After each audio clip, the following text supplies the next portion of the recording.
Okay, under place value and number forms, look at this number. There's a number. How many digits are here? 1, 2, 3, 4, 5, 6, 7.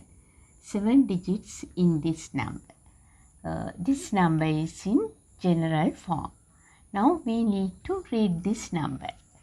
Then how are we going to read this number? First step is we have to separate this number into groups of 3, starting from one place into 3, right? Starting from one place, we are going to group 1, 2, 3. Again 1, 2, 3. Now we are going to write this number by separating into 3 sets. Leave space within these sets.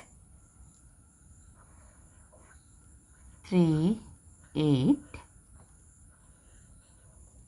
This is the number we separated into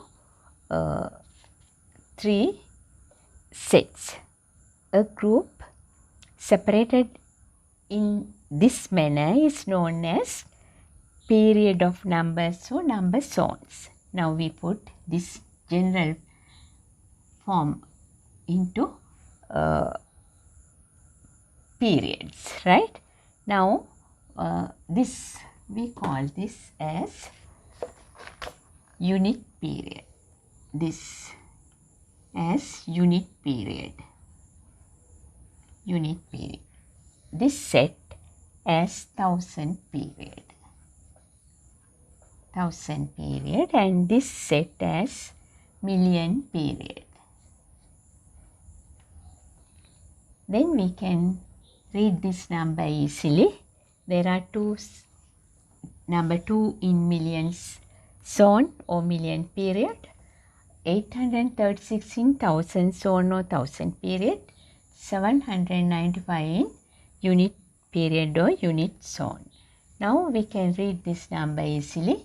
That is 2,836,795. We can read this easily. Write in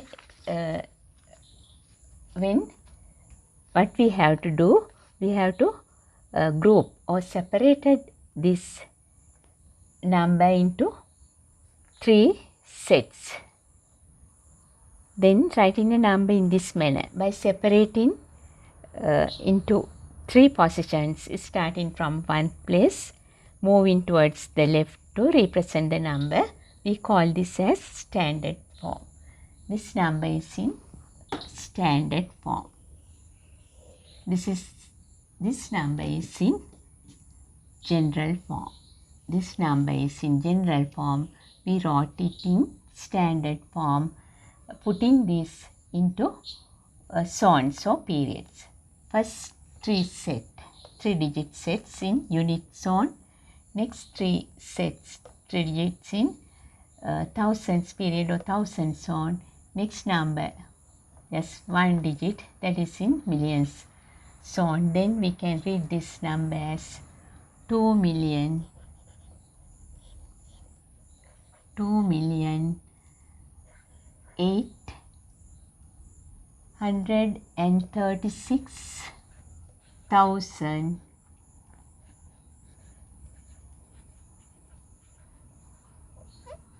and 795. This is the way we can read this number in standard form. 2,836,795. We can put N O.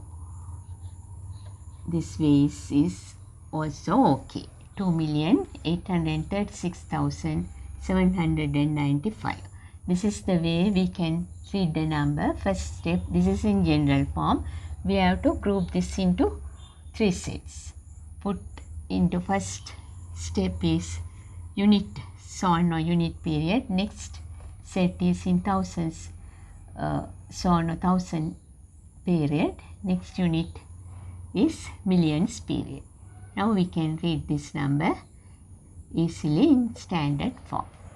I think you understand how to read a number like this in another lesson. In another video, we'll try to read bigger values like this.